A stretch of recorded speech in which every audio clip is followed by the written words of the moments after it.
Hey! Hi. Welcome to SoClever Studios, I guess we're going to call it, yeah? Yeah. Okay. Today, we're going to be talking about House of Cards, Episode 1, because that's the Season one, 1. which is the only one I've seen. Yes. I've actually seen both Season 1 and Season 2, so I'm going to be kind of the expert moderator. So you're going to have the hindsight. Yes, I'm going to have the hindsight and knowledge of what happens next. And then I'm just going to be like you guys in the audience. You're like, what's happening? I don't understand this show. And I'll be like, I didn't either, but this guy, he knows. So I'll be speaking for you. So the episode was actually really good. The opens with this character, and I love the way he speaks to the audience. Frank, yeah. Frank Underwood. Frank Underwood speaks to the audience. He talks to you like you, not like, oh yeah, turn to the audience. Not like, no, he actually Ferris Bueller's it. He talks to you. He breaks the fourth wall down. It's just like, and he's hysterical when he does it. He's really, really funny. What else? What else was really good in that episode? He has a plan to like take over the world, pretty much. Or at least take over the presidency, because he got spurned by his compatriots. I mean, the president made him a promise, and he doesn't go forward with it. Yeah, he feels kind of cheated in the end. So he kind of comes up with this plan with his wife to take over things. But he does this kind of, I will have vengeance thing, and that'd be a perfect spot for a Sweeney Todd shot if we figure that out. Yeah, we can do that. Yeah, I will have vengeance. Well, that in right here. Yeah. So, back.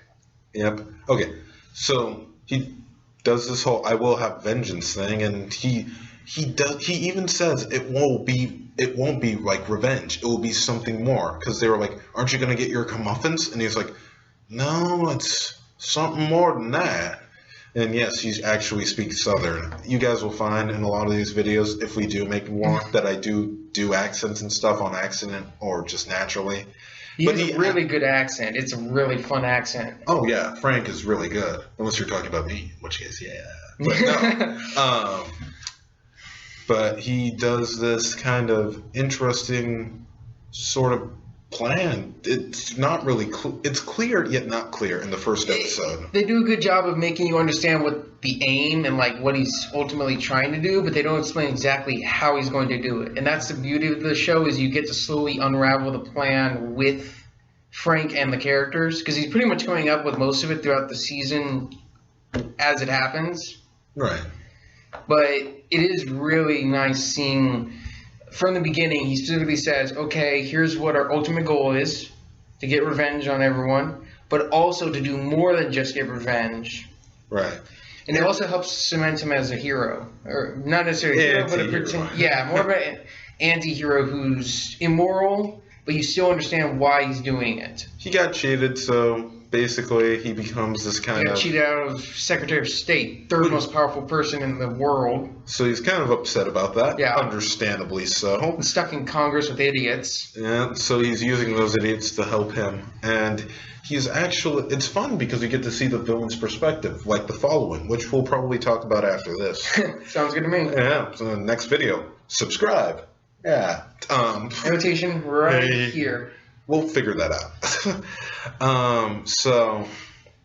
But he does a really good job of making sure you empathize with him on why he's doing. He says everything matter-of-factly too. It's not like he's very pragmatic. He's not like, I want you to understand. It's like, well, what else am I supposed to do? They left me with no other options. And I'm just like, he's kind of right. They did kind of screw him over and leave him with no other options.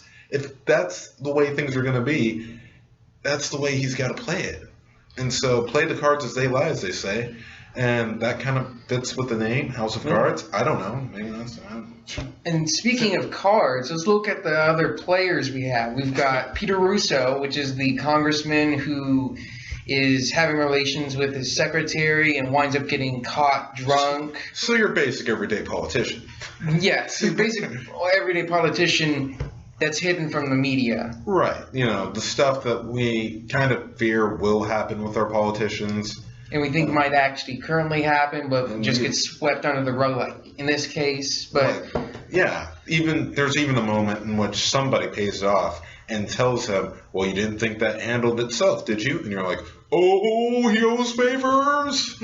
yes. So that's going to be really interesting. But yeah. And then another character, Zoe Barnes. Zoe really Barnes. interesting character. She's the reporter, right? Yes, the younger reporter that talks to Frank.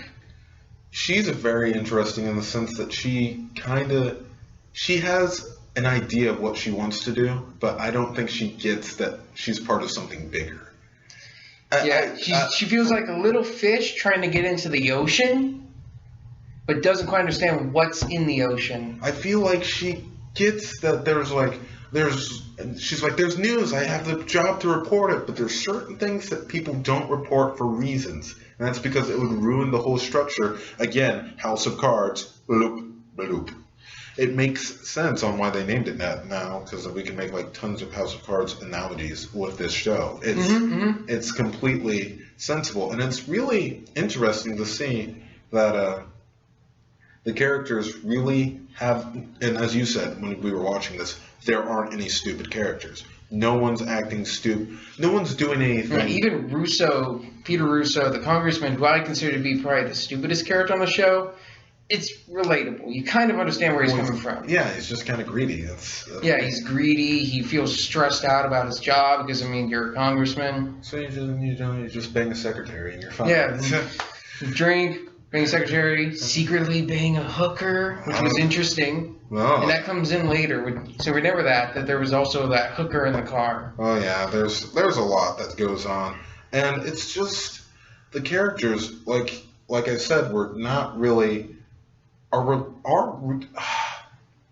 relatable, but you still don't want to be them, but you understand them. Yeah, they make sense. They're sensible people. They're people. That's what I was trying to say. There you go. Yeah. Yeah, finally got the words. They're people. They're not characters. It's not like we're watching, say, Once Upon a Time. Another great show. I'm not bashing it. It's really good. Watch it if you don't.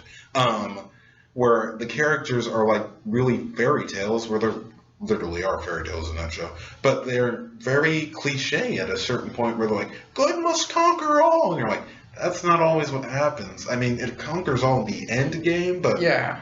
What do you have to lose? And most of the time, people don't end up losing anything. It just seems like they lose a lot, which is again why I showed him the following, because that's not the case. We'll get to that eventually. Yep. So House of Cards, all in all, I'd give it a thumbs up, and I would definitely watch more episodes, which I'm planning to. Netflix exclusive, so you're gonna have to watch it, and also look out for Netflix. It's gonna have a lot of new shows coming to it, so you're gonna like it. Yeah, we'll probably do some of those too. Yeah, Daredevil, a lot of Marvel deals I think they made. Yeah, and then House of Cards season 3 will be coming out, so eventually we'll be doing that. And then that's what I'm really looking forward to. And then they got the new Lemony Snicket thing. Netflix is just becoming a boss. Yeah, Lemony Snicket, Marvel, Netflix knows what they're doing. You can always trust Netflix to have really good deals, so definitely look out for that. Maybe we should make a Netflix versus Hulu one video. Ooh, that'd be interesting. Would you guys watch that? You think that'd be good? Yeah, let us know in the comments. Yeah, Would you let want us to know. see that? Yeah, that'd be interesting. But all in all, House of Cards, 2 thumbs up. I would recommend. Good pilot. Great pilot. Again, I love the fourth wall breaks. I really think you guys will too. If you're a fan of Ferris Bueller, you'll love this series probably. It's like an evil Ferris Bueller. Not evil, but like corrupt. Yeah. That's a better term. And if there's anything you want to know, want us to talk about, we're going to talk about TV shows mainly. Yeah. Let us know in the comments if there's something you want us to review, something you want us to talk about. We'll even review lame stuff. As long as it's lame stuff we've seen. Like we'll watch Ghost Rider 2. So. If I something, and if it's on Netflix or if we can find it on a DVD. Yeah, we could do like Netflix reviews. That'd be cool. Yeah. Once again, comments, guys. Let us know. Amateurs, we don't know what we're doing necessarily. Yeah. We need your guidance. Just we're tell newbies. us what you want. So yeah, just tell us what you want. Yeah. All right. Well, again, this is SoClever Studios, as we're going by for now. Yeah, we'll let you know if we change the name or anything. Yeah. All right. See ya. See ya later. Should we have a better sign off? We'll work on it. Yeah.